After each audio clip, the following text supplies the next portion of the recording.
আপনারা দেখেছেন এত নির্যাতন, এত ফাঁসি, এত এক্সট্রা জুডিশিয়াল কিলিং, হাজার কর্মীকে হারিয়েছি, সহকর্মীকে।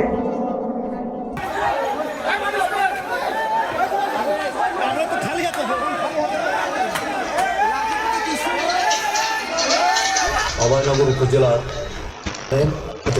তিনটায় এবং নেতা পড়া শেষ হওয়া মাত্রই অতর্কিতভাবে জামাত ইসলামের নেতা এবং কর্মীদের হামলা চালায়।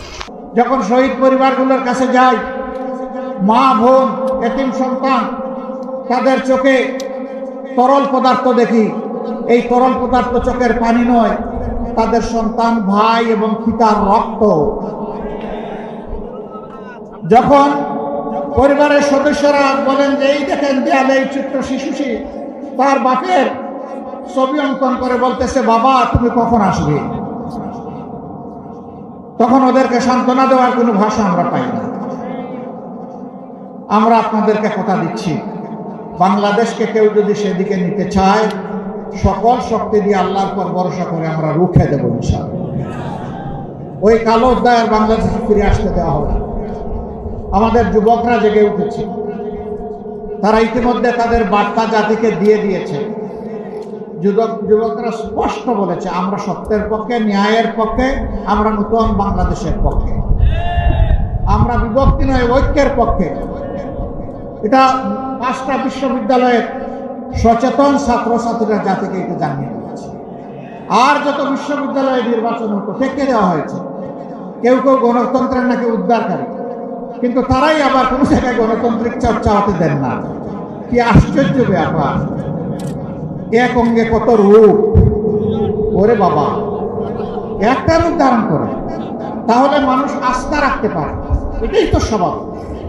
আমরা চাই আমরা যা বলবো সেটা যেন আমরা করতে পারি। সম্মানিত ভাইয়েরা, আজকে মাদেরকে জিজ্ঞেস করা হয় যে আপনারা কারে ভোট দেবেন। তারা একদম স্বতঃস্ফূর্তভাবে বললে আমরা দাঁড়িপাল্লায় ভোট দেবো, বা আমাদের যে আরো সঙ্গী 10 দল আছেন তাদের মাঠে। কেন দিবেন? ওনারা আসলে তো আপনাদেরকে গড়েবন্দি করে রাখবে, ওইটা আপনাদের কথা, আমরা এটা বিশ্বাস করি। ওই তাইলে দিবেন কেন? যে দিব এই কারণে আমরা বিশ্বাস করি তাদের হাতেই বাংলাদেশ নিরাপদ থাকবে, আমিও নিরাপদ। আপনারা একজন বোনের অভিব্যক্তি দেখেছেন, কেউ তাকে মডেল বলছেন, ওটা বলছেন, সেটা বলছেন। আমরা প্রত্যেকটি মাকে মা হিসাবেই দেখি। তাকে জিজ্ঞেস করেছেন সাংবাদিক বন্ধু, আপনি কাকে চান? তিনি বলছেন আমি জামাতকে চাই। ওই জামাত আসলে তো আপনি ড্রেস করতে পারবেন। বলেছে পরবো না। বলে তখন তো অন্য ড্রেস পরা লাগবে, তো পরবো। এরপরে জিজ্ঞেস করছে যে জামাতকে কেন চান? বলে আমি চাই জামাত আসলে দেশটা ঠিক হবে, এই জন্য জামাতকে চাই। এরপরে বলতেছে জামাতের কোন দিকটা ভালো লাগে? কই সারা জামাতকেই ভালো। This is reality. জামাত এই জায়গায় আপনাদের ভালোবাসায়, দুআয়, সমর্থনে, আল্লাহ তাআলার মেহেরবানিতে এই জায়গায় এসেছে দীর্ঘ পরীক্ষা দিয়ে। প্রিয় দেশবাসী, আমরা একা দেশ চালাবো এটা আমরা চিন্তা করি না, আমরা জাতিকে ঐক্যবদ্ধ করে চলতে চাই। এই জন্য আমরা দেখেছেন যে 11টি দল আমরা হাতে হাত মিলিয়েছি। আমরা এই জাতিকে নিয়ে সামনের দিকে এগিয়ে যেতে চাই ইনশাআল্লাহ।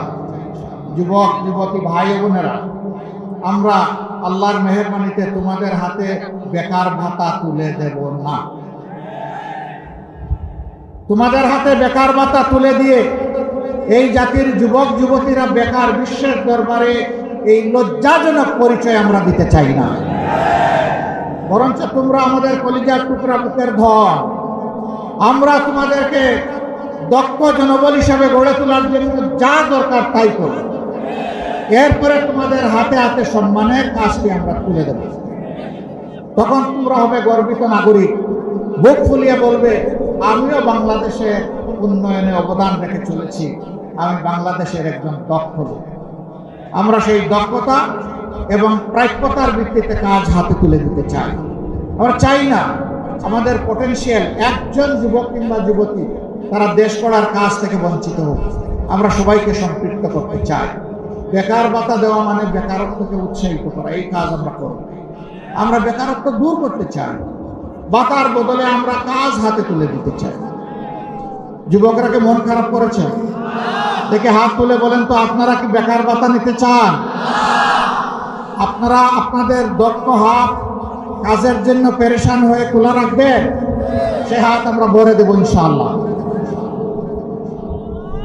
মাদেরকে আমরা কথা দিচ্ছি ইনশাআল্লাহ আপনাদের ভালোবাসায়, সমর্থনে, দুয়ায়, বুঠে আমরা যদি আল্লাহ তাআলার মেহেরবানিতে দেশ গড়ার সুযোগ পাই, আপনার ঘরে, চলাচলে, কর্মস্থলে, সব জায়গায় আপনাকে সম্মানিত করা হবে, মর্যাদা দেওয়া হবে এবং শতভাগ নিরাপত্তা ইনশাআল্লাহ নিশ্চিত করা হবে।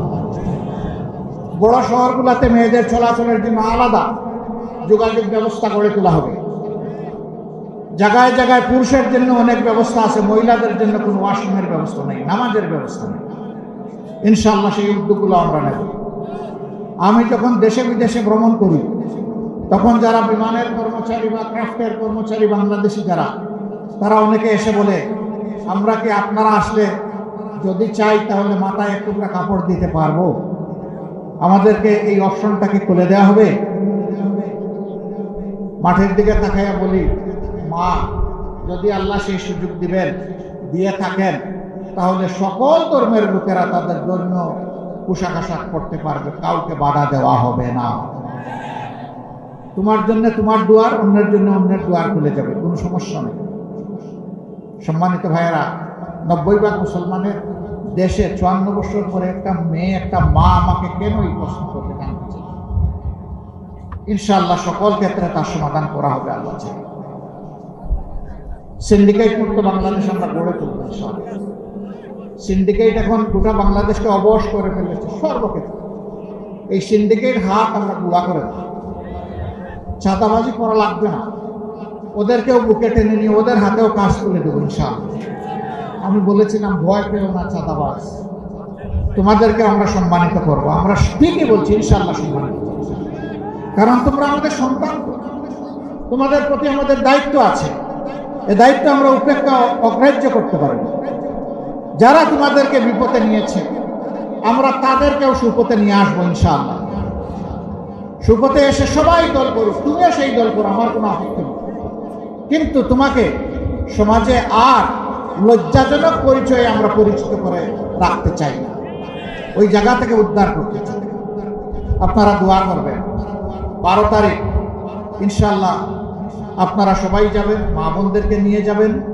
কোনো দুর্বৃত্ত যে কোনো জায়গা থেকে যে কোনো পোশাকে যদি আপনার বুটের অধিকার কেড়ে নিতে চায়, আপনারা কি তাদের বিরুদ্ধে রুখে দাঁড়াতে পারবেন? ইনশাআল্লাহ। বাংলাদেশ জেগে আছে, বাংলাদেশ জেগে থাকবে। তরুণরা ঘুমায় নাই। যেই তরুণরা বুকের রক্ত দিয়ে নতুন বাংলাদেশ এনেছে, সেই তরুণরা ইনশাআল্লাহ তাআলা আজিম পরিবর্তনের বাংলাদেশ গড়ে তুলবে ইনশাআল্লাহ। যুবক যুবতীরা তৈরি হও, আগামীর বাংলাদেশ প্রস্তুত করছি তোমাদের হাতে তুলে দেওয়ার জন্য। সেই গুরু দায়িত্ব নেওয়ার জন্য তোমরা তৈরি হয়ে যাও।